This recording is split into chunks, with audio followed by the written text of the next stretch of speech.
Jonas Abrahamsen aura eu le dernier mot de cette étape exceptionnelle, de loin la meilleure de ce début de Tour de France. Et tout a commencé dès le kilomètre 0, où on a eu un trio qui est rapidement sorti, composé d'un certain Abrahamsen, mais aussi de Schmid. Et derrière, il y a eu des attaques incessantes dans le peloton, ça ne s'est jamais arrêté. À un moment, on a même vu le maillot jaune, les Vingegaard, Pogacar, les différents favoris ont tenté leur coup pour se piéger entre eux. Et au final, le trio s'est transformé en un groupe de 5 coureurs, avec notamment Mathieu Burgodeau qui les a rejoints. Et derrière, on a eu un groupe de contre-attaque juste exceptionnel, avec notamment Mathieu Van Der Poel et Wout van Aert.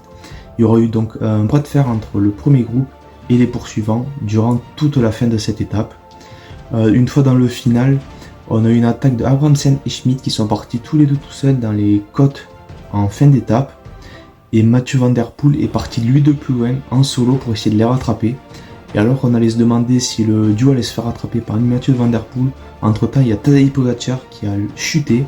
Alors il s'est très rapidement relevé, ça n'a pas l'air très grave pour lui, il a d'ailleurs salué à la radio le peloton d'avoir ralenti pour l'attendre, une belle marque de respect entre les coureurs. Et derrière, Mathieu Van Der Poel n'aura pas réussi à rattraper les deux coureurs devant, et c'est Abrahamsen qui d'un rien s'impose devant Schmid au terme d'une étape juste exceptionnelle.